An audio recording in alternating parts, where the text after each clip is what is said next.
What we're going to go through today, there's going to be two sections to this. The first part is going to be focused on the Atacama Cover-Up, I'm calling it now. It used to be the Atacama Mystery. And the second part is going to be about the cosmology, close encounters of the fifth kind, and an understanding of how the cosmos actually operates. The first half, dealing with the Atacama skeleton, is an interesting phenomenon because it turns out there's not just one of these, but there are at least two. And I just got a report from Chile last night that multiple of these small creatures have been seen live and living in these foothills of the Andes in the Atacama region. The Atacama skeleton was found in this area of Chile. It is about 6 inches. I found it first saw it, I should say, in 2009. I didn't discover it, nor did I take it out of Chile, regardless of what the New York Times has been alleging. In reality, a treasure hunter found it in an old ruins of an Indian village in the foothills of the Atacama region in this area of Chile. Now, this is an area that the native peoples had reported seeing small people, which they call the Gentiles. It's an interesting term they use for them. For centuries and perhaps millennia. And it had also been associated with seeing UFOs. It was actually taken in the area right over where this Atacama skeleton was found. And there are very unusual objects that are seen going in and out of the Andes that are luminous, partially materialized objects, sometimes fully materialized. And the report I received last night from a researcher who I have credit this photograph and a lot of this information to, Alex Chianetti, thank you, is that there are reports of these being seen recently by people in that area as living organisms. And the one that I want to show you next, this is the one that is in the possession of a man in Barcelona. And he was a man who went to Chile, met the treasure hunter who had been sifting through these old ruins from the late 1800s, early 1900s in mining towns, looking for treasures, basically, old artifacts. And in a pouch, in one of them, someone had preserved and saved this. Now, I first learned of this in 2009. It was found in 2003. And the public knew some of the information on it beginning in 2004 and 5. Some studies were done in Europe showing that it was in fact not human. The anthropologists had found that there was wear on some of the connective tissue still remaining on the feet, that it had walked around, et cetera, and so on. However, no thorough genetic testing had been done because to do the genetic testing requires damaging this very unusual skeleton. I was invited first just to view it. And when I first saw it, I put it in my hand, and I have big hands. Size 9 surgical gloves. Anyway, and it was 6 inches. It did not take up my whole hand. And I looked at this, and I knew immediately that this was not a model or a fake or what have you. I knew that this was an actual, had been a living organism. And so we examined it, looked at it, photographed it, made a connection with Ramon in Barcelona, who owned it, and we kept the dialogue going. In 2012, I was able to convince him to allow us to come over with a technical and sort of surgical team and take samples of the bone and be able to get bone marrow that could then be extracted and run through some genetic tests to see if it matches or didn't match to any known species on Earth. Now, during that time, we got a bunch of x-rays and CAT scans, and you'll see that it has a very different appearance to a fetus or a newborn baby. And if you look carefully at this, you'll also see that on a newborn and a fetus, the bones are very, very thin. They're rubbery. This is the knee on the Atacama Humanoid. We'll get into this. And what you'll also find is that the skull has 4 bones, and we have 6. The Atacama has 10, we have 12, etc. It's grossly, obviously different from a human. Now, the question was, then what is it? For the record, I have never stated it is of extraterrestrial origin. We do not know what this is. But the hatchet job done at Stanford and UCSF and Genome Research magazine, which is atrocious on this study, is going to get exposed very quickly. And this is me holding up the skeleton. And when you see it, look at the extent of the calcification and how opaque it is. The amount of calcium in those bones is consistent with a small child. Because when you're in utero, there is not much calcium in those bones. They're very cartilaginous, meaning like cartilage. This is why newborn babies, I'm a trauma doctor, when there's a terrible accident, they're amazing. They're like Gumby bears. They can move and do this, and they don't have a broken bone. Why? Because they don't have a high degree of calcification, which you have as you get older. And there are a lot of technical reasons for this, having to do with osteoblasts and things that will put the general audience to sleep. I will not go into.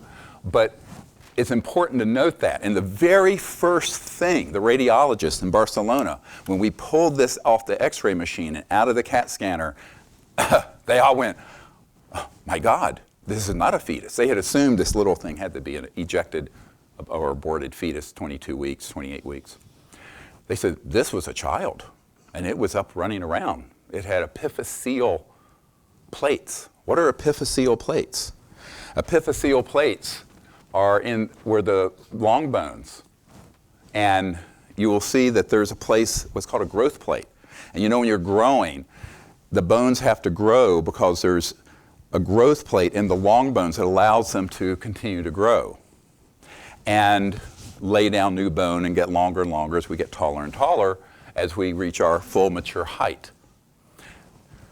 Those epiphyseal plates are consistent with a 6 to 8 year old human child in terms of developmental stage. There is another one.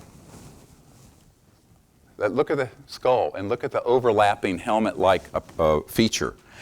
If you look at the skull sutures and the way a large skull bone comes over to like a point and overlaps, it's identical to the Atacama skeleton. This is from Russia from 1996. A separate small being that was found running around that a woman captured, unfortunately kept it in captivity, tried to feed it yogurt. It died and was subsequently autopsied. I understand that it was later confiscated by some authorities after initial tests had been done. It's bigger. This is an adult. The skull is the same essentially as the Atacama. Now, what's important about that is that if there are 2 of these, it rules out a singular genetic mutation of a human embryo. There's no way. It isn't going to happen. It'd be 1 in a quadrillion chances.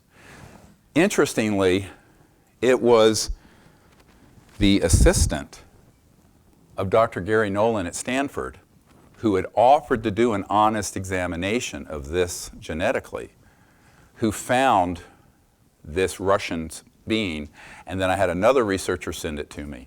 And I recalled that in 1996, when I was over in England, I was told about this, but by the time I wanted to go over to Russia to get it, it had been seized and it had vanished. We do not know where it is now. I hear different stories of where it is. One account is that it was buried on the shore of the Black Sea, another is that it's in the KGB's or FSB's hands. We do not know. It's not available for examination, which means all we have are these images. Now, this means that with 2 of them, we really have a phenomenon of something that is a creature, that is a humanoid or human-like creature, not described in the medical literature, not described in the scientific literature anywhere. And so this became even more of a mystery. I will let you just peruse this. This is from Dr. Ralph Lockman. Now, he is sort of the world's expert on skeletal abnormalities in children, and actually literally wrote the textbook. And he reviewed all the x-rays and all the CAT scans, and he came to the conclusion it was a 6 to 8 year old child, that the chances that it was progeria, which is a type of genetic condition where you age your bones rapidly and could be, younger than that, is extremely small. And he had never seen anything like this. And this from the man at both UCLA and Stanford, who is the professor who is the world's expert on skeletal dysplasias, abnormalities in the skeleton in children. And it matched no genetic syndrome. So by this point, and this was in the fall of 2012, we knew we had something significant. I went and got the bone marrow in September, late September 2012. The DNA was handed off, along with these images, to Stanford and to Dr. Nolan in October of 2012. And then it seems everything fell apart. Now, you can read these for yourself, where he's basically saying that the chances this is a spontaneous chance mutation are infinitesimally small. And we had discussions where he said, essentially, we don't know what this is, but the chances it could be a mutation from just a singular event in a human embryo are infinitesimal. And we began to look forward to these genetic workups. And this is an extensive area of esoteric science. We're not going to go into the arcane nature of it. This was worrisome.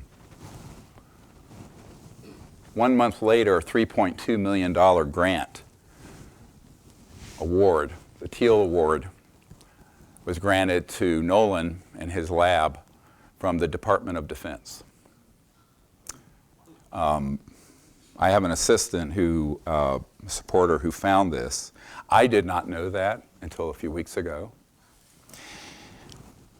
I thought, well, it's not proof of anything. It's worrisome because by the time he began to start running the genetic tests and workups, it seems that he had been told by someone to say it was a deformed human. And that's what you will read in the New York Times and on CNN and the BBC that came out in March. What was most worrisome, and I haven't talked about this until now, when Sirius premiered 5 years ago, April 24th, it made quite a stir. For almost an entire week, this was the #1 story on the Huffington Post. The major news media, The View, were all contacting me to have interviews. Dr. Nolan went out to the public and stated, don't worry, it's a deformed human. The day of the premiere and the release of the movie Sirius, which many of you helped fund. Of course, I was shocked by this betrayal since the work had not been done properly yet. All the evidence had suggested it was not, but it submarined the film. It submarined and torpedoed the entire launch of Sirius, which was part of our disclosure effort. And none of the mainstream media would cover this after that, because case closed, it's a deformed human. A year later, he's at the Society for Scientific Explanation. And we'll just take a listen.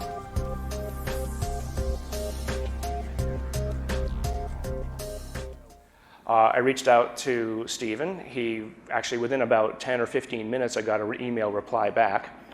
And then we basically went through a little bit of a negotiation as to what terms would be under which I would analyze this. And one of the things that I promised him, that I would not come at this with a hyper-skeptical way of analyzing or looking at it and not throw it out, not throw out the baby with the bathwater the moment I found something that made it look like it was only human or was not anomalous in any way. And to this day, I'm not going to. So I'm not going to make a pronouncement of what this thing is. I'm going to give you enough data to make your own decisions. Now, this is a year later.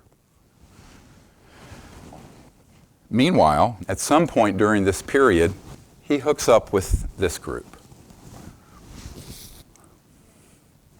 Now, this is a man who stayed at my home. He was one of the lead men in the group, Blink 182. I sort of mentored him when he was a young man, teenager and older. He flew me and 3 of my 4 daughters to a concert in Pittsburgh with him, and we hung out. Went to a Joshua Tree with him, with his band. And, you know, there are a lot of people in the music and film world who follow what we're doing, obviously. And what was worrisome is that somewhere between the early 2000s and now, he got contacted by a number of people in the intelligence community, such as General McCaskill, if you look at the WikiLeaks Podesta hack during the Trump-Clinton campaign, where he was getting information from this Wright-Patterson Air Force Base general about the subject, all of it tailor-made to make him make the assessment, have the assessment that there's an alien threat that we need to worry about. And what happened is that, like so many people who look into this subject, they get sucked into what I call the black hole of disinformation that has been pre-positioned out there, that if you look into the UFO subject and then the extraterrestrial subject, you will be pulled into what is 90+% pre-positioned intelligence community created disinformation designed to have people hate anything not human. And unfortunately, he got brainwashed in that direction. Subsequently, he founded a group, which we'll go through just quickly, some of these gentlemen. And what you find is CIA, Jim Semivan, you Putoff. Now, I've known about Dr. Putoff for decades. He does zero-point energy research. He's worked for every 3-letter agency. His closest friend told me personally that he knew we already had these technologies, but that if he were to bring them forward, he would be killed along with his family and children. But he is an operative for the intelligence community and also a physicist. Another one, Aerospace Division, Lockheed Martin, Skunk Works. This gentleman, who you've seen on the news with the December New York Times CNN release of gun camera footage, is a man described to me by my sources in the Pentagon and CIA as a master of counterintelligence. And as you all know now, he headed up this threat assessment division at the Pentagon dealing with UFOs. Now, this gentleman is in the circles that I'm connected to very much someone who they pick to go forward to provide counterintelligence and false information or partial information to the public. Chris Mellon, distant relative of Paul Mellon, who helped found the CIA with Allen Dulles. I'm good friends with one of his distant cousins, who was the son of Senator John Warner, a member of the Magic Committee, along with Bush Sr. and Dick Cheney and others. This gentleman recently wrote an op-ed in the Washington Post stating that the Pentagon ought to look into this subject, but he didn't understand why they weren't. Well, meanwhile, I know people who work in the Pentagon, in the Defense Intelligence Agency, and in every agency, in the sub-basement and other off-site locations that are reverse engineering extraterrestrial spacecraft that we have downed using electromagnetic weapons. And yet this man, who had been a senior official of the Pentagon, as well as on the staff of Senator John Warner, is writing op-ed pieces saying, well, we don't really know what this is. We'll call them UAPs, unexplained aerial phenomenon. Well, this is the new term instead of UFO, both of which are fake terms because they're not unidentified at all and they're not unexplained. They want you to believe it's unexplained and unidentified. It's not true. Mind control, using words to control how you think.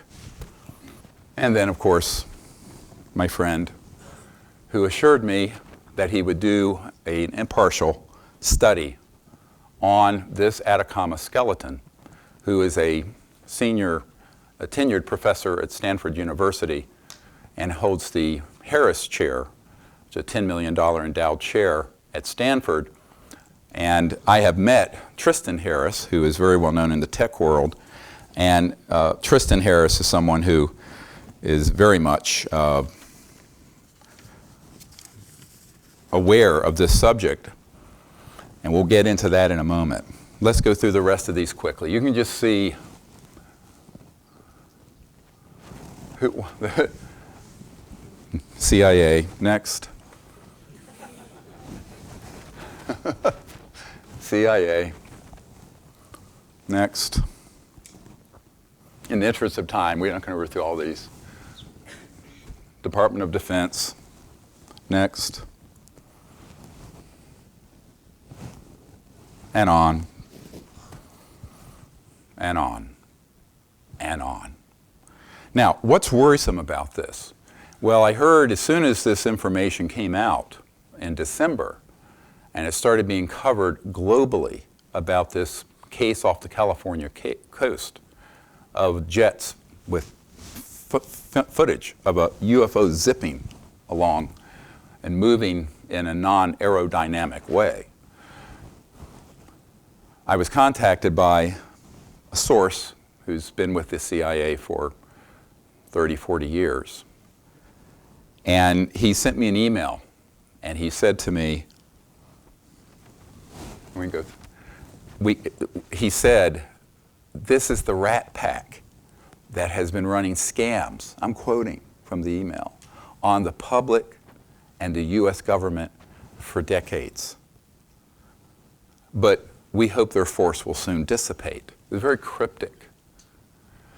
I knew, by the way, before that film footage in December that was on the New York Times and CNN and other world media, that was coming out and that this group was facilitating that release. But behind the release isn't just the information, because the follow-on interviews that these people have done have all been about a threat. It's all within the context of a threat. Why? Because if there's a threat, it supports a military, industrial, international cabal who wants a bigger enemy than the Taliban and ISIS to fight. And that's what's coming. And this is what you have to be aware of. This has been fast-tracked now. This is on a fast track, and I have that confirmed by the highest levels of the intelligence community. So come March 22nd, 26th, somewhere in that period, on the online version of this journal, Genome Research, is the article that submarines the Atacama Humanoid. And with it, they wished my credibility. Now, what's important about this is that Genome Research magazine, it's associated with Cold Spring Harbor, which is where Watson and Crick, discovered DNA. Unfortunately, this journal, which is supposedly peer-reviewed, did not do any proper peer review of the article. And we can prove this now. What happened is that it turns out that this Genome Research is sort of a lower tier scientific journal compared to Cell or Nature or some of the others. But the authors were prestigious enough that they ran it through and published it and rushed to publish it. 5 years after Nolan had already told the media it was a deformed human. And in this article, he says, well, it's alien baby syndrome. There are 7 spontaneous all-at-once mutations that happened in utero, and that it's a deformed female fetus that was aborted at around 22 weeks. Absolutely not true. He also states that it was from 40 years ago that this skeleton had been sitting in the desert. The people who actually excavated it found it in strata of remains of an archaeological site dating from the late 1800s to about 1930. He also claims that we told him that it was thousands of years old, which no one ever did. We knew it wasn't. So there was one misrepresentation after another after another. And I knew something was very wrong when I was at one of my daughter's homes, and this had broken. We had a phone call from my wife's brother, who is an academic in Boston, and says, well, see, this thing your husband was pursuing, it's just all nonsense. It's just a deformed fetus. And I'm reading the article in the New York Times. I didn't know. I was shocked. I said, what? So somehow, this cabal that Gary's gotten connected to the Stars Academy, arrange for any bit of information that comes out will be on the front pages of the New York Times, Washington Post, CNN. Meanwhile, Unacknowledged, which is the top documentary in the world that actually exposes the truth about this issue, blacklisted and isn't covered. Very strange. This is when we had proof that the intelligence community completely owns the media. And they own them lock, stock, and barrel when it comes to anything this sensitive. And so we're on our own now, friends. It's up to us, because this monstrous cabal has absolutely seen to it that the falsehoods are going to trump the truth. Now, look at the coverage all over the world. And on my WikiLeaks page, it says this is a deformed human. I can't get it changed. We tried to change it, but WikiLeaks is mobbed up too. I mean, not WikiLeaks, Wikipedia. So what you find is that there is an orchestration of a release of information mixed with disinformation coming from what the CIA official calls the rat pack that's been running scams on the public for decades. It's very worrisome. And it also means that we are going to have to do this through the alternative media. All right? And that's what we have to set upon doing.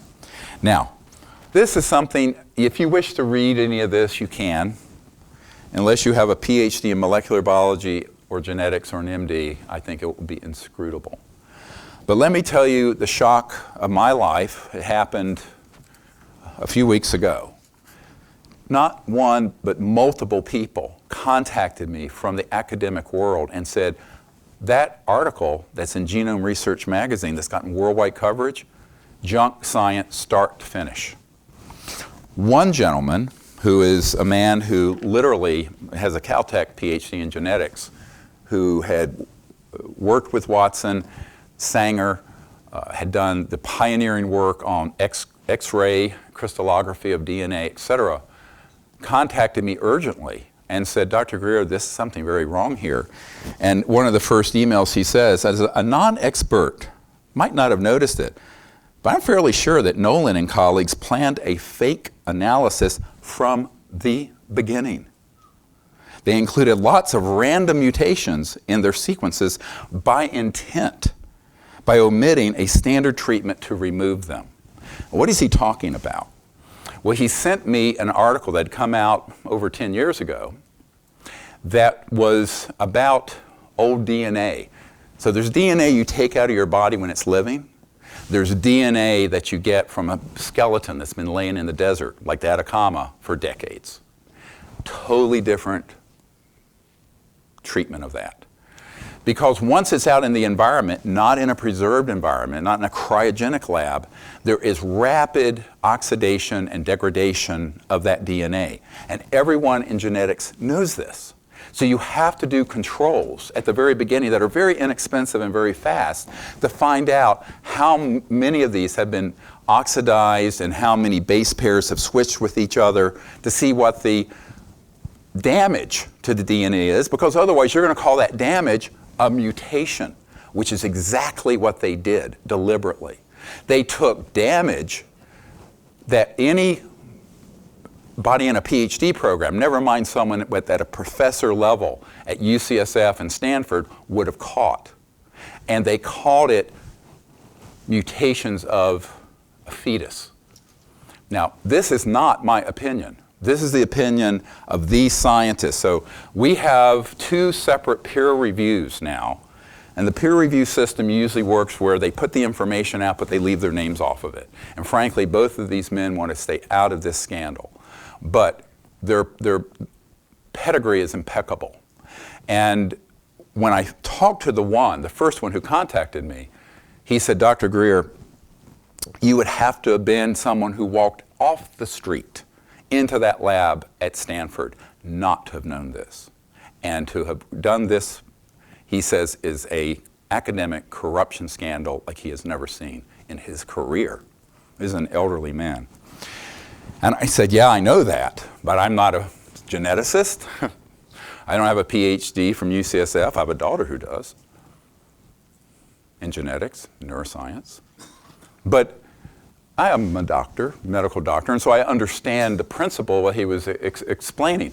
And I said, well, this is a huge problem then, because we have now the worldwide media covering this Atacama skeleton, calling it a human when it isn't. Now, in and of itself, the Atacama being isn't that important. There's plenty of evidence. If you look at all the material we've collected for UFOs, extraterrestrial, then why am I even dwelling with this? Because this is a case study in how the intelligence community will try to sideline actual disclosure and have a clear field for the fake disclosure that's coming, that will be based on a false flag operation, that will be false from start to finish, will have a core of actual evidence, but surrounded by the atmospherics of a threat that's alien. We're going to get into this later. So, without going into all the details, he also explained the second person who contacted me, number 2, is a PhD geneticist who has worked in academic and government centers and then started genome sequencing companies. Now, he was right down the road from Stanford in Mountain View. This is perhaps one of the great world experts in genome sequencing. And he said he had contacted Nolan and his team to do a reference-free sequence of the entire genome of the Atacama skeleton. What does that mean? It means that without prejudice, you take the genetic material and you run the entire genome. Now this takes massive computational. We're talking about billions of base pairs in the DNA. But you do the entire mapping and you do a read that ends up with, like 90 billion reads. Very in-depth. He offered to do this for them, was turned down. When Sirius came out, said, no, we won't do it. Another geneticist contacted me and said he had offered before that to help them do a proper genetic analysis and had also been turned away. And these were people who just wanted to know the truth of what is this thing? Is it human? Is it some other primate? Is it extraterrestrial? Is it a hybrid? What the heck is it? Because no one knew what this was. And you know what? We still don't know. And that's the tragedy here. So ultimately, once this happened, and I think this is where we get into the deeper part of the intelligence community and the media cooperation and academia that we have to begin to understand and not be naive about. That what you are told in the public and what actually happens is almost never related to the truth. on any subject I've been intimate with and known the details of. None of it. So what we have to begin to understand, we're living in the Truman Show. We're sort of like going around, you know, it's like Jim Carrey in the Truman Show, you know that movie? And we think we know how the world works, how the government works, how the media works, or even what science is. We don't. We've been told absolutely a myth. And this is time for us to, it is time for us to change that once and for all. If we understand what these men are saying, and I understand it, they're actually more blunt in person, where they say, this is corruption. This is scientific corruption. This was fraud at the beginning. Now, I don't know. What I'm saying is that we, and I have a letter in my possession here that I have just completed this week that is going to the provost of Stanford and to UCSF and to Cold Spring Harbor Genome Research. And in it, it's a 3-page letter that lays this out. And it is basically demanding that they return any genetic material to us, because we're not going to get more of it, that there be a retraction of this journal, that they reimburse us for, you crowdfunded tens of thousands of dollars to go over and do this study on this. The public did, and we have all been deceived. And this needs to be corrected. So this is also going to go to various federal agencies, because I have a mole inside UCSF, University of California, San Francisco, who I will not name, who is discovering that there apparently have been misuse of federal dollars in this endeavor. So this could end up being a massive scandal. So I'm asking for the academic corruption of this to be investigated, to see where the science went wrong, and to find out how the cherry picking of the DNA happened. What do I mean by that? Well, one of these gentlemen, the genome sequencing expert, just one example, this is one out of pages and pages of material these experts have sent me. We're diploid, right? You know, we have 2 sets of chromosomes, our alleles are diploid. Well, there are ones that are triploid. They have 3. The Atacama, it turns out, had 360,000 triploid reads. They were all thrown out and dismissed as not important. Now this is in the data if you drill down into the attachments to this paper. Now normally if you were to take a read and you had 90 billion reads on a fresh human DNA sample, there might be 200 that just happen due to programming error or something. Yeah, out of 90 billion, you're going to have that. This is 360,000 triploid on only a small amount of DNA they studied. The other thing they did was to extrapolate on a very small amount of the DNA sequence the entire genome of this creature instead of running the entire genome. So instead of a 90 billion read through, there were 509 million. So that's a fraction, like 0.2%. And then there's this mystery. When the first initial run was done, I was contacted by Nolan, and he said, this is only matching 89 to 91% with humans, and maybe less than that by the time we do deeper reads. The head of this genome sequencing company, about the time the film series came out, when he called Nolan at Stanford, was told it was down to 70 to 80%.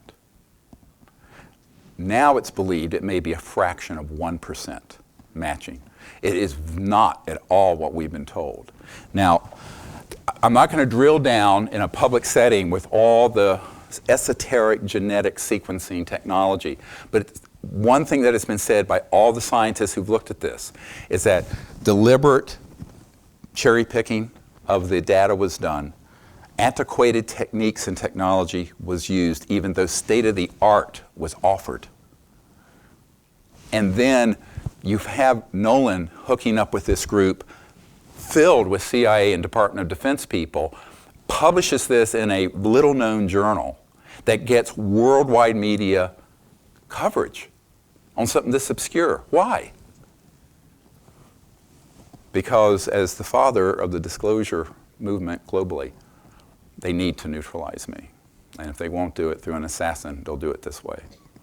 So that's what this is actually about. To that end, we won't go there too far, but we have to understand there's nothing new under the sun with this. And I just want to show you the kind of coverage that happened from this counterintelligence master at the Pentagon, Elizondo. Now, some of you may have seen this on CNN. Purpose of the program, Advanced Aerospace Threat Identification Program, was really designed to do just that. From a national security perspective, identify those things that we see, whether we see them electro-optically, we see them with radar, we see them as eyewitness reports, through a myriad of different ways and avenues that we receive the information, and try to ascertain and determine if that information is a potential threat to national security, in a nutshell. So what did you find? Well, we found a lot. I think it's probably been a little bit mischaracterized in some of the social media you see and what people put out, because a lot of times when we don't have a lot of information, we tend to fill in those gaps with what we think is logical. And there's still, by the way, a lot we really don't know. I think what's important is that we have identified some very, very interesting anomalous type of aircraft. Let's call them aircraft. Things that don't have any obvious flight surfaces, any obvious forms of propulsion, and maneuvering in ways that include extreme maneuverability beyond, I would submit, the healthy G-forces of a human or anything biological, hypersonic velocities, low observability, positive lift, again, seemingly in defying the laws of aerodynamics. I will tell you unequivocally that through the observation, scientific methodologies that were applied to look at this phenomena, that these aircraft, we'll call them aircraft, are displaying characteristics that are not currently within the U.S. inventory, nor in any foreign inventory that we are aware of. So I know you're being clear, but I mean, the answer is yes. I can't speak on behalf of the government. Obviously, I'm not in the U.S. government anymore. My personal belief is that there is very compelling evidence that we may not be alone, whatever that means. Basically, in this interview, he's talking about this case. But there's also this implied, well, we don't really know what these are, but it's a UFO. It was a craft, and now this is someone who has worked in compartment operations dealing directly with extraterrestrial information. And yet he will say partial truths to the public. The key here is you don't lie about everything, you just lie about the most important things. Because if you can coat the poison pill with enough truth, people will swallow the rest of the message, which is there's a threat from outer space. And that is what is happening. Next. So along comes this movie. Came out a year ago. Many of you have seen it, most of you. It went viral, thanks to you. Because of that, you had this billionaire in Las Vegas, Robert Bigelow, put on 60 Minutes within weeks. He was the one who had received $22 million from this secret office in the Pentagon, headed up by Elizondo, to look into UFOs. And there's a lot of very questionable activity there. Then you find the formation of the TTSA, To the Stars Academy, with Tom DeLonge and the Rat Pack, as it has been called. Then you have what happens in December, worldwide release, it puts them on the radar, and then in March, the submarining of the original disclosure effort with the Atacama Cover-Up. That's the time sequence. This is something of historical note to those of you who study this issue, and it's from the 50s. And it's the Robertson panel, and some of you may have heard of this.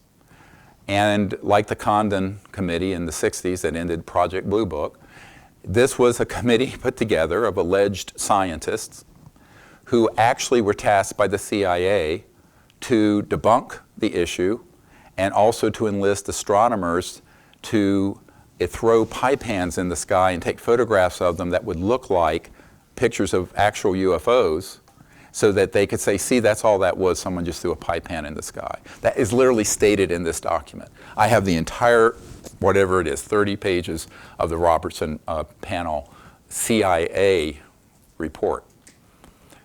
The cover-up that has been done in the scientific community in collusion with the intelligence community is stunning and breathtaking. And it goes back more than 60 years, since before I was born. So this is not a new phenomenon. Unfortunately, it is the oldest trick in the book. And you take people who have significant scientific credentials, you then put them on your payroll or give them other inducements. I don't know what happened at Stanford and UCSF exactly. That's why we need an investigation. We do know there was a $3.2 million Department of Defense award within a month of us handing the DNA off, which is highly suspicious. But this has happened before. Now we can look at this next slide. If you read the Disclosure Project material, Dr. Robert Woods was a McDonnell Douglas aerospace engineer, PhD, and knew Mr. McDonnell, the chairman, personally. He had been asked to be on the Condon Committee, which in 1969 had been put together by the Air Force to study UFOs, and became a foil or a front to shut down the public relations office on UFOs in the Air Force, which is all Project Blue Book was primarily, at least the part the public knew about. And Dr. Woods was actually bringing hard evidence, like we have brought forward, that the UFOs are real, some are interplanetary, here's the evidence, here are the radar tracings, here are the landings, here's all this evidence. So Professor Condon at the University of Colorado arranged to have him fired from McDonnell Douglas. He personally went to the chairman of McDonnell Douglas Aerospace and said, I want this man fired, and tried to terminate his career for bringing the truth to this alleged scientific study at the University of Colorado. This is a fact. I have a CIA document that states that Dr. Condon was on the payroll of the CIA and that this could not be known by the public. All the while, the media, the academic community, the ivory tower people are going, see, this committee of esteemed astrophysicists and astronomers and scientists have studied this, there's nothing to it. So they shut down Project Blue Book. And the cover for them doing so was the Condon Committee. And Dr. Woods is on tape, and we have this in our book, in Unacknowledged, the book, and in the movie, attempting to be fired by Professor Condon, who went over his head directly to the chairman of McDonnell Douglas, which is now became part of Boeing. Luckily, Mr. McDonald liked Dr. Woods, did not fire him, and kept him on, but Dr. Woods was thrown off the Condon Committee. And so I became friendly with several of them, Roy Craig and a couple of the others, and I concluded that this was not an objective study. So I wrote a letter to Condon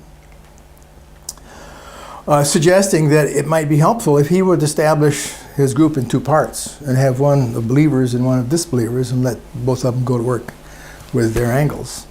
And said, I'm taking the liberty of sending a copy of this letter to every member of your group, whose addresses I had received from them privately. And he was so furious at that he called up James S. McDonnell, who was at that time the chairman of the newly merged Douglas and McDonnell aircraft companies, and tried to get me fired. Really. I found this out 3 years later from my boss, who apparently, number one, reported that McDonnell said, I don't like other people meddling in my business. So that was nice to hear from the CEO. And he asked the usual question, well, what did he do? And the answer is he wrote a letter. And he wrote a letter that had been approved through my management, because that's what I did. So there too, anyone who didn't stay with the party line of what the intelligence community wanted them to say, who were academicians and scientists, were thrown off the committee. Well, that's not an impartial committee. That's a dog and pony show, worthy of the show trials of the Soviet Union in their lowest nadir. But we do the same thing. And now it's been done to us. That's why this case is important. We are watching the Robertson Committee, the Condon Committee, being played out in real time within the last 2 months from Stanford, UCSF, Genome Research Magazine, the Rat Pack, the intelligence community, submarining what could be one of the most important cases of physical proof of a non-human, humanoid-like, human-like being. This should concern everyone. So that's what has happened. Now, you know, people say, well, how can they pull this off? I mean, is it really possible? This is more from these reports. And these are all in my collection. I have thousands of pages of this. You know, after I briefed the CI director, I did a request, not through normal FOIA, and got a box this big, thousands of pages of documents. Need an intern to sort them through and scan them. But if you scan them, you can't read them because they're such bad quality. Anyway, they have to be transcribed. So, but we have a huge catch of it. And these are official documents. These are not, the provenance isn't, and this is from the CIA. And we have two more interesting clips. And this man, who is himself a counterintelligence agent, many people don't like that we used his testimony in the Unacknowledged film, but he is trying to come clean on a lot of things. And in it, he talks about, in this particular segment, the Air Force and Office of Special Investigations out of Kirkland Air Force Base over here in New Mexico, that they would, bring cash to pay off national and local news editors, particularly ones dealing with national security, to get the story they wanted from the media. He did this personally. Bags of cash, satchels of cash. And he stopped short of saying how much, but he said large sums, very large sums. So every news agency, every television, radio station in the Albuquerque or Santa Fe area had our snitches in there. So we knew, and we paid them. We paid them good money. One of the reasons you get the people is you pay them. And that was controversial. That was somewhat controversial. Do you know of national media that have had yes, yeah. I'm not going to name them. Yeah, the high-level producers and directors, yeah. And how were they paid? So that Cash. Yeah, you pay. What you do is you make them sign a form and you tell them, you got to report this to IRS. But whether they do it or not, you're not going to give your form to IRS. I paid. I better not say. Some of them are large. So the media has people within it who are really on the payroll of the intelligence community, who are posing to be impartial journalists, and they are not. And in this next slide, you'll see that in Unacknowledged, we have a gentleman who is a constitutional attorney, Daniel Sheehan, who says when back in many years ago, he was involved in the Pentagon Papers and representing the New York Times in the civil case with that. And he states point blank that he saw a document with there were 42 people on the payroll of the CIA who were senior editors in national security, writers and editors for the major media around the world on the payroll of the CIA. There's a finding that the Pike Committee made that they had verified 42 full-time Central Intelligence Agency paid employees that were inserted inside the major national news media centers. And most of them ended up being the so-called national security reporters. I know reporters for Time magazine who've told me specifically that they've provided the stories and their editors have spiked them. So how hard is it for them to pull a stunt like this?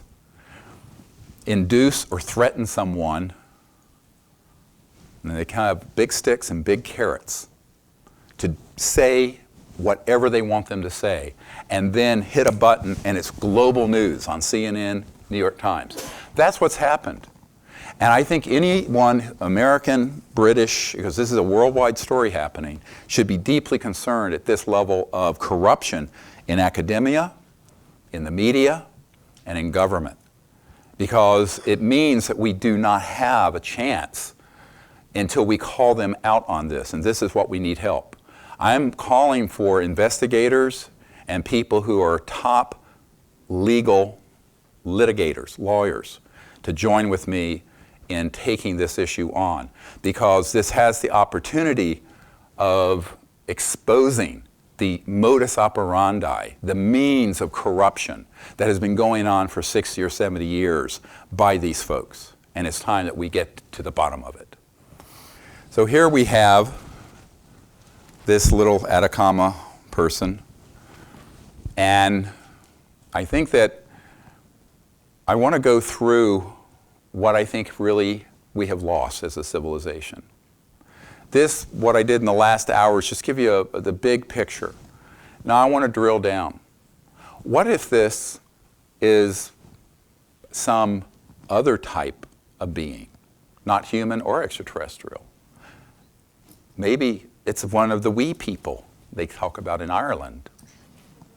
Who knows? I mean, I'm only half joking, because in the interest of science, if you're going to be a scientist, you're supposed to pursue the truth. You don't say what something is before you've begun your investigation, which is what happened here. So I wanted us to take a step back and realize how profound the damage to science and also to the media and to our freedoms of this sort of thing happening. Because when you have geneticists of the caliber who have come forward saying this had to be faked from the beginning, this is academic corruption, this is the worst junk science they've ever seen. By the way, there are 10 other PhD molecular biologists and geneticists who have looked at this research who said it's just complete, they didn't want to waste the time on it. It was so obviously false. They didn't want to waste their time, because it takes days and days and days to drill down on the data and on all these files. Now, who's paying any attention? The writers at the New York Times? No. They're told, go cover this story. They cover it. They don't know. They're just sort of cogs in the machine. Well, you know, there used to be a band called Rage Against the Machine. We need to kind of stand up to this machine and push back now, because the machine is about to roll over the entire planet in a way that you can't believe. And the thing that I'm most concerned about right now is that there are no checks and balances except the Disclosure Project, which I founded back in the 1990s. But the National Press Club was 17 years ago this month, on May 9th. And what I have found is it's been hijacked by a number of elements in the intelligence community and people who are just, frankly, posers and clowns. The problem with that is that because we know that we have proven in the last 12 months that a film like Unacknowledged, which is very hard-hitting, evidence-driven, military witness testimony, photographs, documents, it's all going to be blacklisted by the mainstream media, right? But it doesn't mean we can't succeed, because thank God there's the alternative media, and there's you and me, and we can do it and just bypass CNN and bypass the New York Times.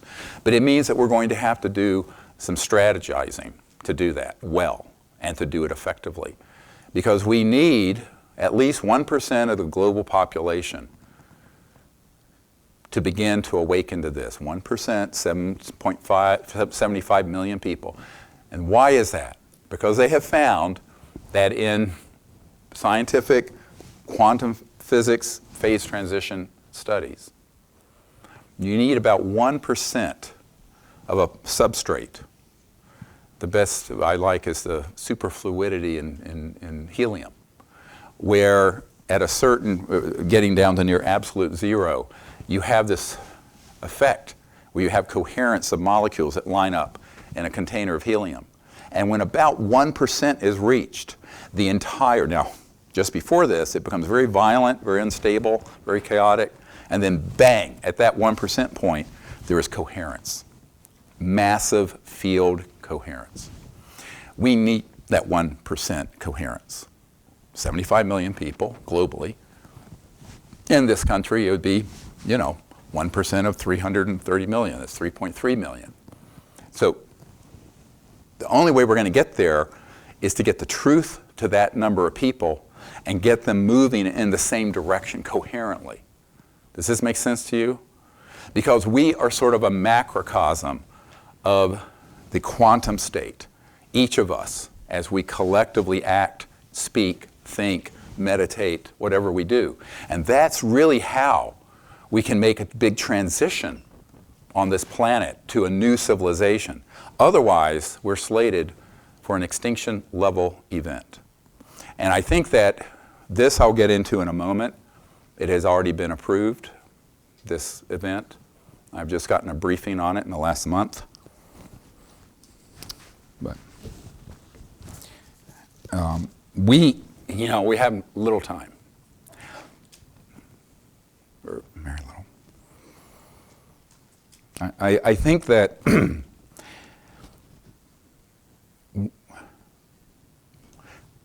we, the people of the planet, are going to have to take control of this from the fascists. I was sharing in the green room before I started with some friends that there's a man who I've been working with for a year and a half or so, who is the son of a member of this committee, this magic majority intelligence committee. And his family included, he's the grandson of Paul Mellon.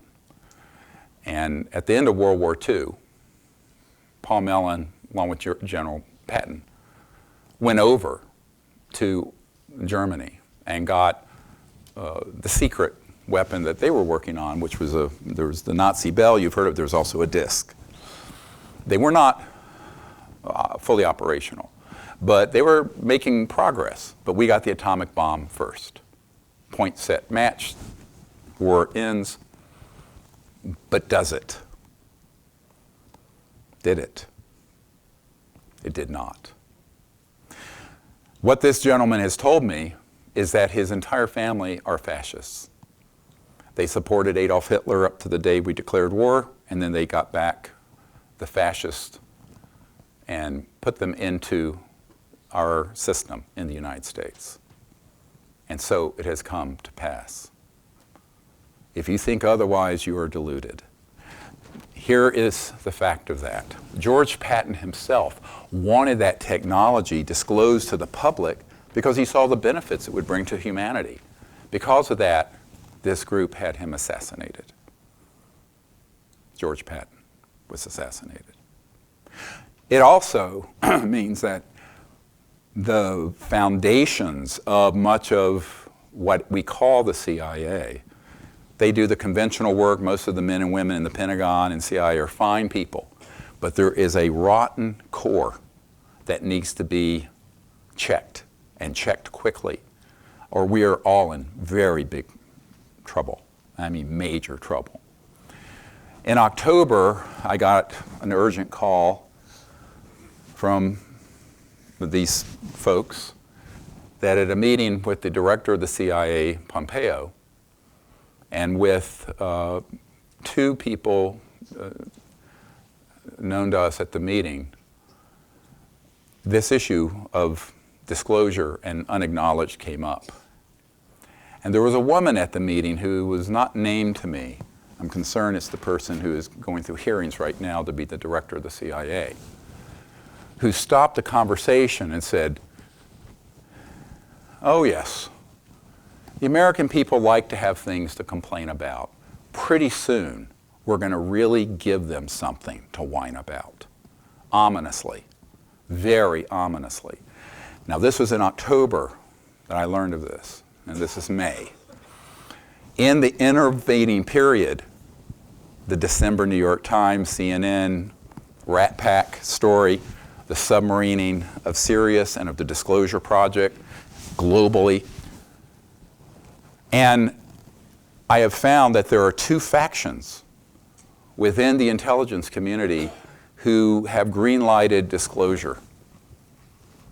And what I'm going to share with you about that is something that I'm not sure you're going to want to hear, but I think you need to know. Do you want to know? I don't know. I mean, often what I find with people, they say they want to hear the truth. And I said, I feel like that movie, A Few Good Men with Jack Nicholson, you can't handle the truth. You know, he gets all excited. I think we have to handle the truth. I think it's time for us to go into the detail of exactly what is happening in the intelligence community that is outside the control of the president and of many of the senior officers. These are operations that are not, they are unacknowledged, and they are not under legal supervision and control.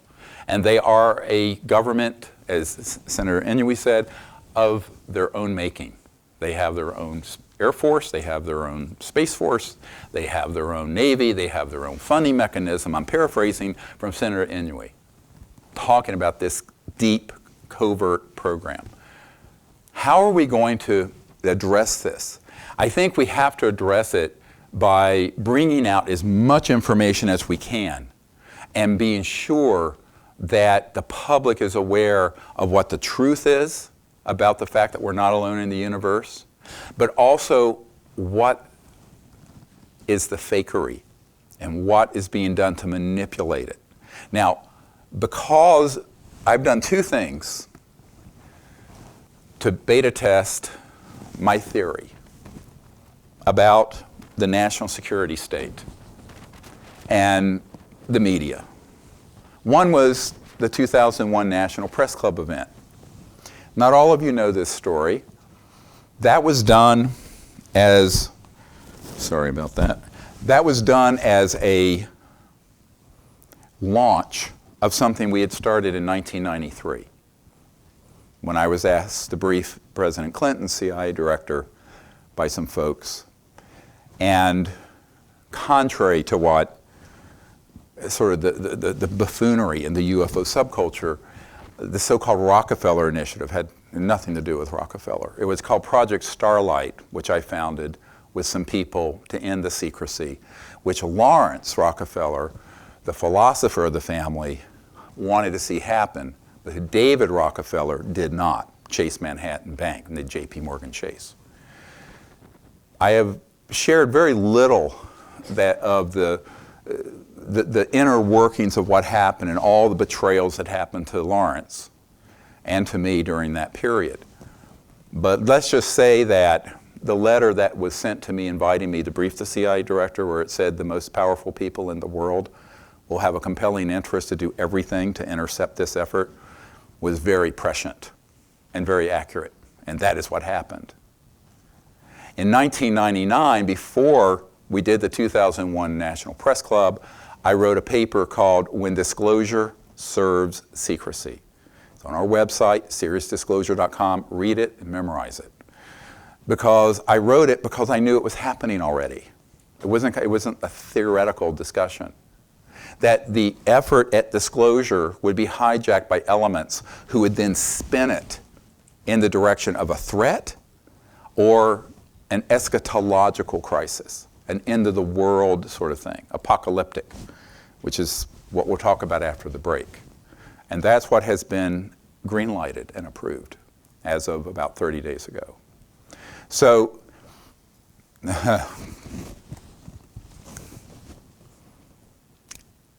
true. Now, when we did the 2001 press conference, it was covered globally, briefly. And then all the media in the world were ordered to take it down. The grandson of James Jesus Angleton III, the man whose signature is on the document about Marilyn Monroe just before she died, that's in the book, Unacknowledged, called me up and said, you know, you've moved up our timeline 12 years of what we were planning to do. This was 17 years ago. And I said, yes, I'm aware of that. We're disrupting some very big plans. that were hatched in the 40s and 50s. And if we don't direct the outcome, it will be an extinction level situation for humanity. So this is a very serious discussion now. Now, everything I'm going to share with you I've known since 1993, 94. It's hard.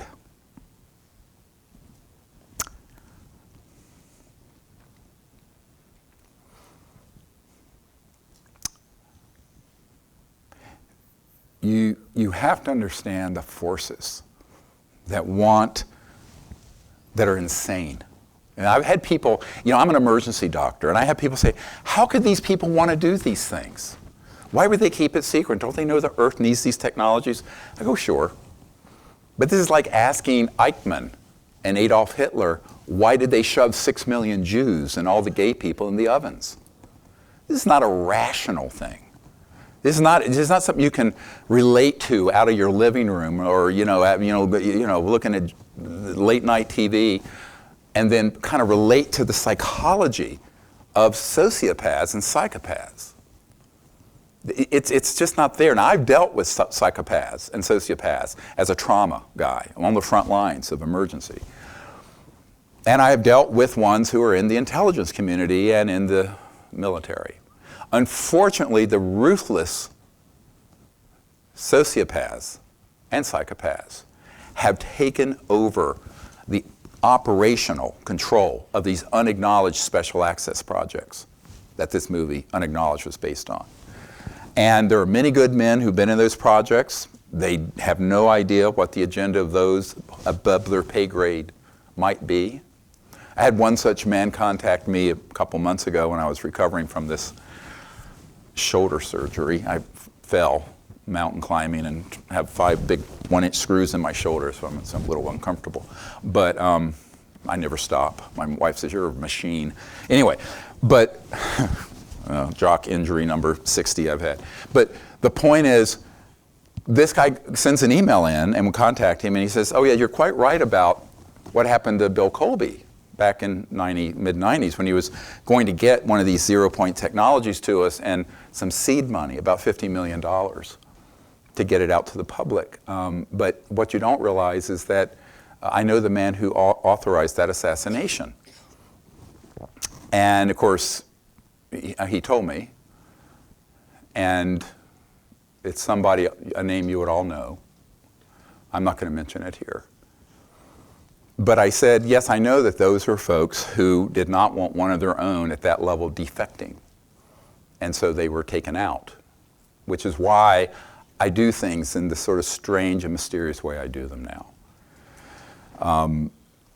It was not wisely set up, and it was set up against my best advice to this CIA director, Colby. He wanted to do it clandestinely, like a spy would. I said, no. You do it in front of the entire world, the whole world watching in real time. He wouldn't do it. I have a former president that I'm hoping to get a admission about all this from fairly soon. There's a lot happening, but what I'm afraid of is that the more we step forward, the more this group is going to try to accelerate the false flag. And I think it's time for you guys to understand, leave the buffoonery of ufology behind you. Almost everything you know and have studied has been pre-positioned weapon of mass disinformation destruction of your consciousness.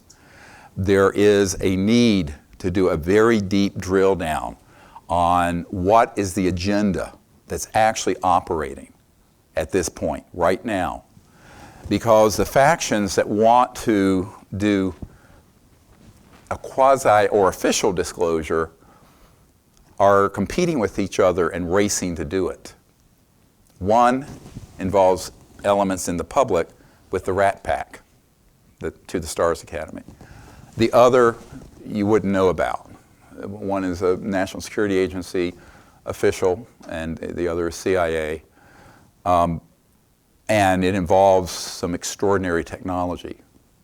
And I'm going to go through this in the second half of this workshop, because you need to understand what our human capabilities are. And it might explain, this is why these are my closing remarks, it doesn't seem related to the Atacama, perhaps what this Atacama being is.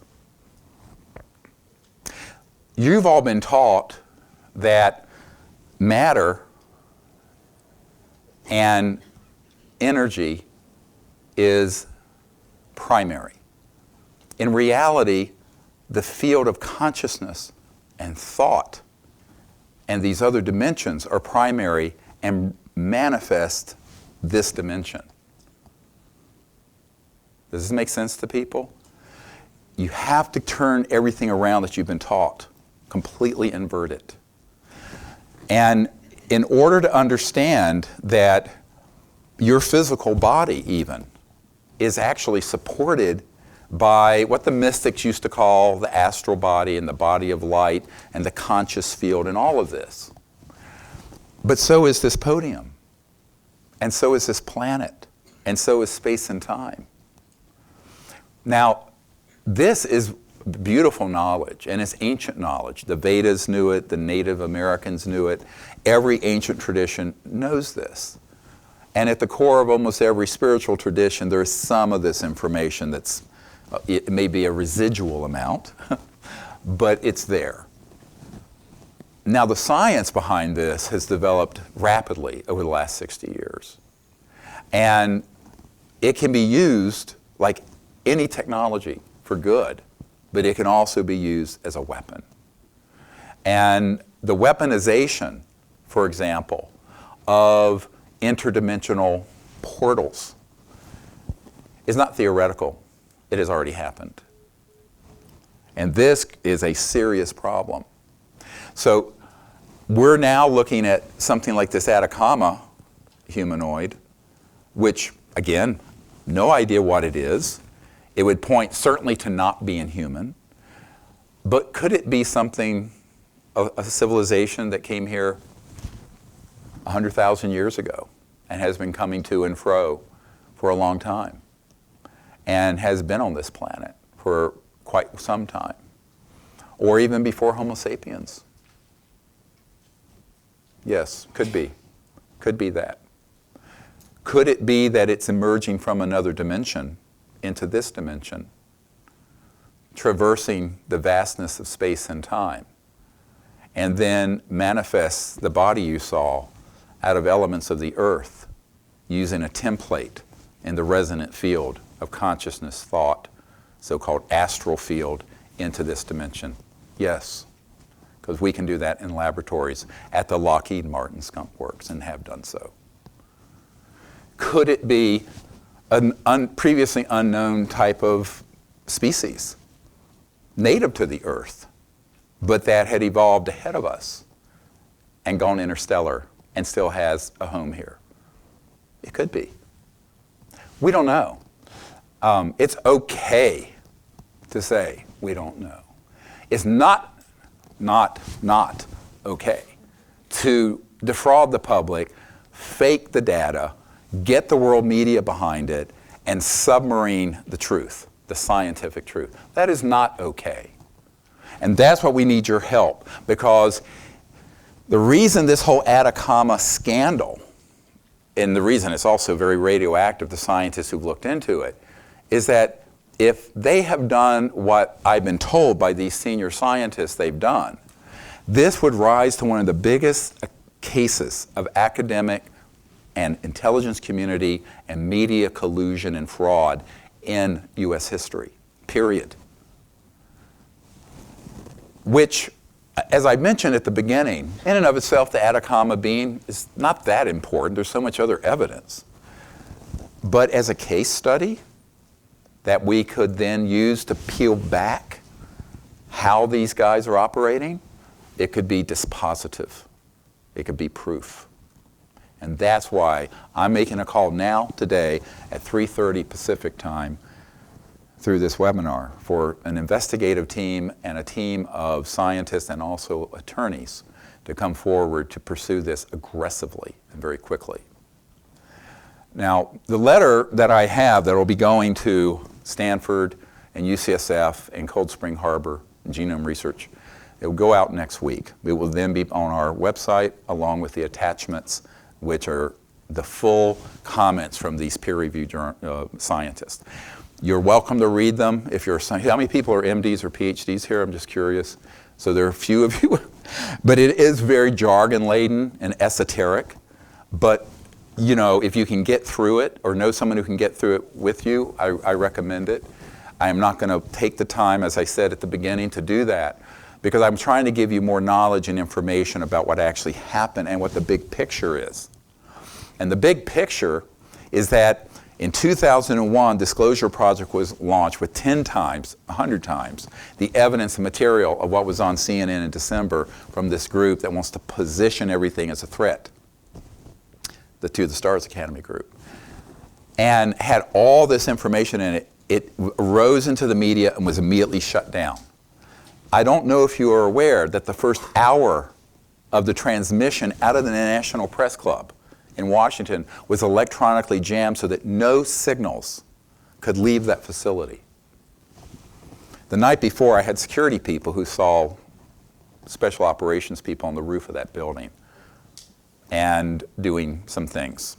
So we anticipated that would happen, but it eventually did go online, but it became so out of control that the contractor for the National Press Club that hosted it for the internet said it was the most watched event in the history of the internet at that time, and it actually got the attention of Bill Gates and Larry Ellison, all kinds of people, because the bandwidth, they had to use up every, back then, old-fashioned T1 line they could access because there was too many people wanting to see it.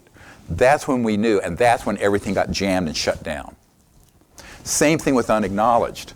Netflix has featured it as one of the top picks of the year, 120 million subscribers. iTunes has featured it. The Orchard, thank you, is a division of Sony, and they have done a great job getting it out. But we did this without a Hollywood advertising budget. And it was crowdfunded by all of you. Thank you. The next thing we do has to be 10 times bigger and faster. And that's what we're making a second call for production teams and personnel to create 2 feature films in the next 12 months.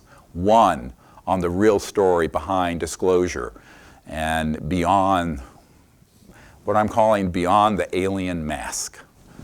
There's the mask of what you think is alien. Take the mask off. There's the frickin' Wizard of Oz pulling the levers, fooling everybody. We got to do that. It will be highly controversial. And as much as I'm hated in the UFO circles, I'll be 10 times hated more. I don't care. I'm not running for mayor of Crazy Town. I'm only interested in the truth, thank you. But really, honestly, but at the same time, we have to do Close Encounters of the Fifth Kind. Why? Because if 1% of the world population sees that movie, like they have Unacknowledged, tens of millions of people, and begin to become coherent in the field of consciousness, we can shift the entire trajectory of this civilization onto a path of enlightenment, onto the path of sustainability, onto the path of world peace and universal peace. That's our destiny. That's where humanity should be already. Should have been there 50 to 100 years ago if Nikola Tesla had had his way, right? And here we are in 2018, 100 years after World War I ended, almost 75 years after World War II ended, and we still have the warmongers and the sociopaths and the crazies running amok in the planet. So we the people have to stand up and do this. Will the president help us? I don't know. I provided an extensive brief that was handed to him, put in his hands when he was nominated, like I have for every president. Will Vladimir Putin step up to the plate? I have people in the Kremlin who are very close to him who are asking me for information. We're providing it. Will the Chinese president? Will Theresa May in England? I don't know. We can hope, we can pray, but we can't wait. We, the people, have to do this. We, the people, have to do disclosure, create interplanetary contact, and create a mass movement that shifts the entire global trajectory onto the right path. I know we can do that because it doesn't take that many people to affect massive change in seen and unseen ways. We just have to organize ourselves to do it. And that's why I left my medical career, to do it. No one is going to do it for you. You're going to do it for yourselves and your children and your grandchildren.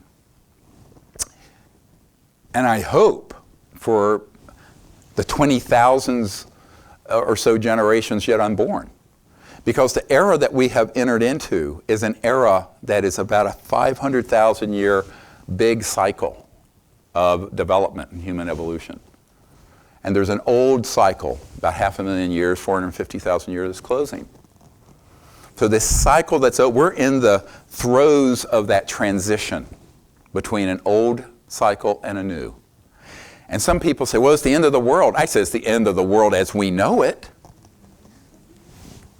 Not the end of the world literally. People have misinterpreted all the scriptures. And it's the beginning of a new civilization.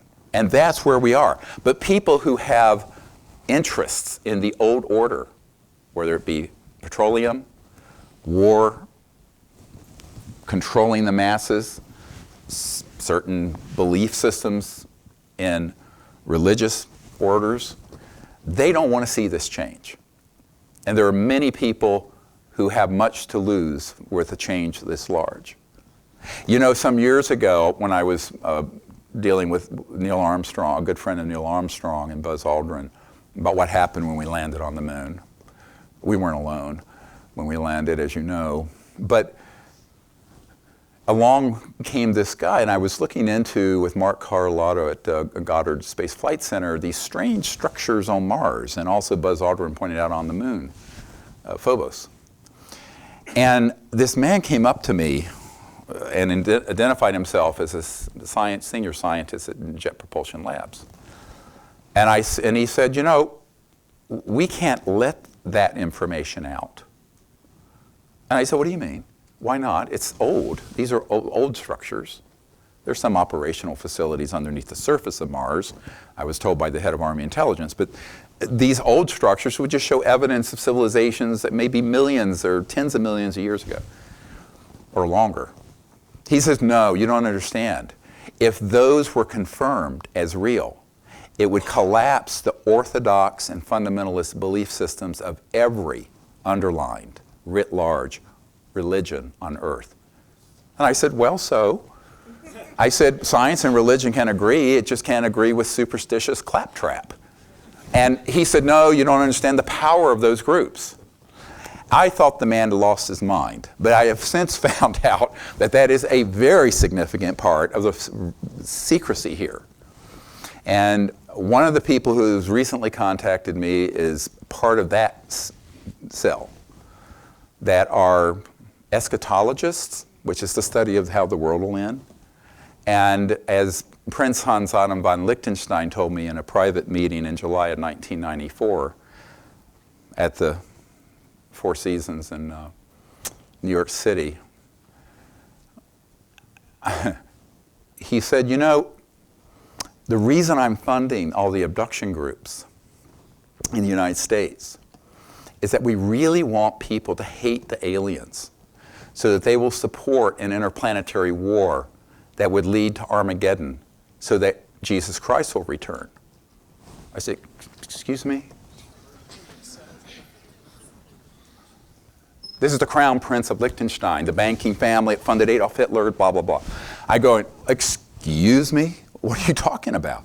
And he began to explain to me how that was essential, that there be enough people willing to sacrifice blood and treasure and in their belief to engage in an interplanetary conflict so that the Messiah would return for the Jews, Christ would return for the Christians, the 12th Imam would return to the Muslims, the Maitra Buddha would return to the Buddhists, etc., and so on.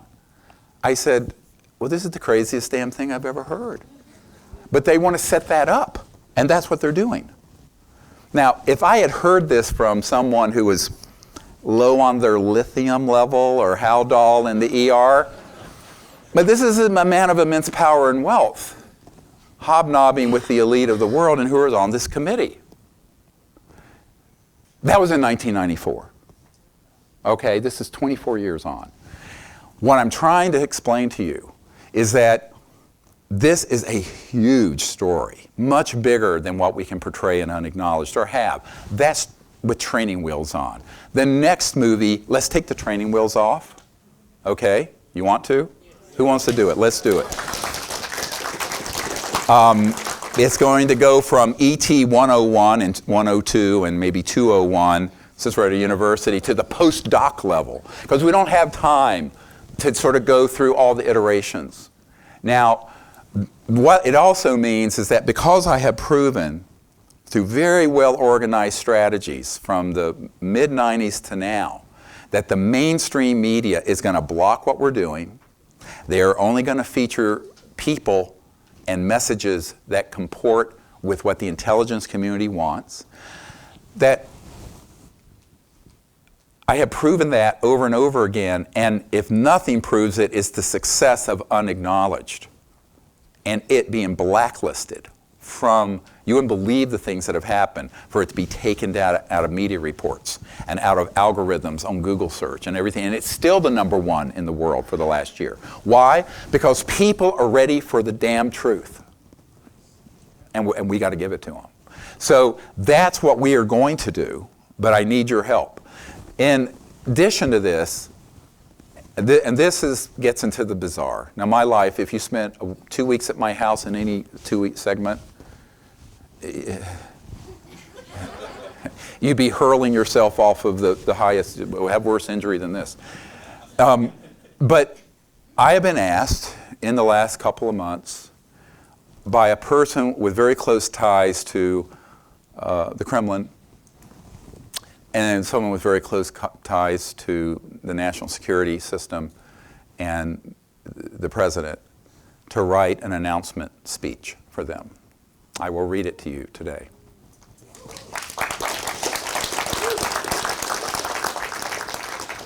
It's a draft. I did it at 5 a.m. this morning. ER docs just push through, just go, go, go, go. It's like military ops, go, go, go, go. But it's interesting because I was asked to do it. These people don't know each other, and they both separately have come forward. I'm going, why are you asking about this now? They said because they understand that this has been authorized. And there's going to be the disclosure that could be a horrific event for the planet, or there could be a disclosure that would bring in a new enlightened era for the planet. This is the biggest choice that not just our lifetimes, but it's a millennial event. And we have to get it right. We have to get it right. So tonight at about an hour and a half, I will share with you this draft. And all of you will pretend you are a head of state from different countries. So we have Theresa May. Do we have anyone from China? So we have the president of China. We have someone from Africa. We have somebody from, Russia. Lyra is here. She's originally Russian. She'll be Vladimir Putin. I don't know, who of you want to be Trump? I don't know. I need the whole orange thing going. But I'm just kidding. Inappropriate. You can see why I'd be the worst politician on earth. Anyway, so, but that's what I want all of you to visualize. What would you do if you were asked to make this announcement? And how would you couch it? How do you frame it? And what do you do to get ahead of what's being planned by those who would see us sink into the worst catastrophe in recorded human history? So that's our choice. It's the choice we have to make. Now, don't get me wrong. You know, I remember when Tom Bearden said this to me, the fools may blow it yet. He's from Louisiana. It doesn't matter, because then there's plan B, the Phoenix. We're in Phoenix. And the Phoenix plan is that they still blow the system, but there's a critical mass of people to carry us forward afterwards with the correct consciousness, knowledge, and frankly, technologies to do so. The outcome will be wonderful either way in the long run. In the short run, I'm an emergency doctor. It's all about ameliorating suffering and saving lives. There are a lot of lives at stake here. There's about 5 billion of the 7.5 billion lives hanging in the balance. So,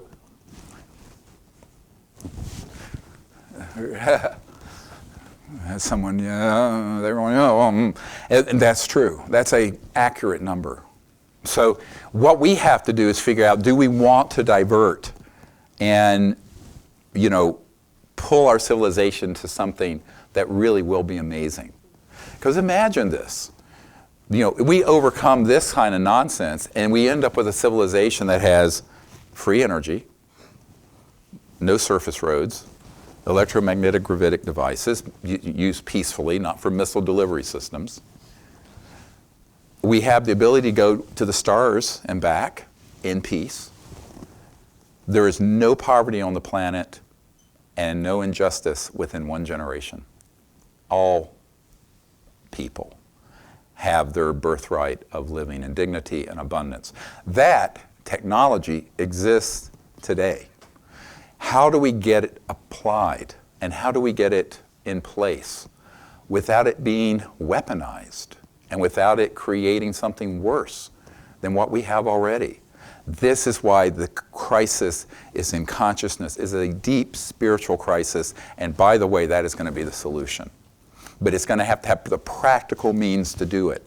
So we need wise people on the planet to join in this effort, and that's all of you in this room and all of you listening. And when this goes on the internet, all of you around the world. Because there is simply no way one person's going to do this, or one president, and in fact, I will tell you how many times I have had meetings with senators, heads of states, heads of royal families who go, this is too big of an issue for me to deal with. I don't want to deal with it. You deal with it. And kick the can down the road. That's what's been going on for 70 years. We cannot do that any longer. And I mentioned that when I first started this project, I was a young doctor and I had 4 little kids, the ages of my grandkids now. So I have seen a generation of this go on, and I've learned a lot, and I've made mistakes, but we gotta get it right this time. We have to, because at this point in history, there is no way we can pass this on to our grandchildren. We don't have until 2050 or 2100 to fix the big biosphere problems and geopolitical problems and proliferation of weapons and conflict. All of that has to come to a head. And we have to find a good outcome for this. Now, we can do it. I have full faith that people working in concert, in coherence, from the heart and the mind and with a great purpose can achieve great things. Let us not forget, we're in the United States, but people are listening from around the world. The ragtag people who were called revolutionaries in 1776 were unfunded, had very little weapons, didn't even have uniforms, and were going up against the mightiest superpower in the world at the time, the British Empire and that Navy. And they prevailed with the help from France and some other people. We have to realize that this is a similar situation, except it doesn't have to be a violent revolution. It has to be a revolution in thought, action, disclosure, organization, and putting forward the best of humanity to not only each other, but to these extraterrestrial civilizations. That's what they're waiting for. In the next 2 hours after our break, that's what we're going to focus on, is what can we do, you and me, all of us together, to make contact with these civilizations as ambassadors to them, and to create a liaison between human civilization and these other civilizations, not waiting for the UN or the president to do it. Now, we hope they do. And heck, a broken watch is correct twice a day. Might happen. But I wouldn't bet the future of humanity on it. I would bet the future of humanity on those of you in this room and those listening. Because most of the people of Earth are good people. Most of the people on Earth want a good future if they have the tools, the knowledge, the information, and the tools to do it. And that's what we have to give them. So that's what we will cover in the next segment. Thank you very much. We'll take about a 15-minute break.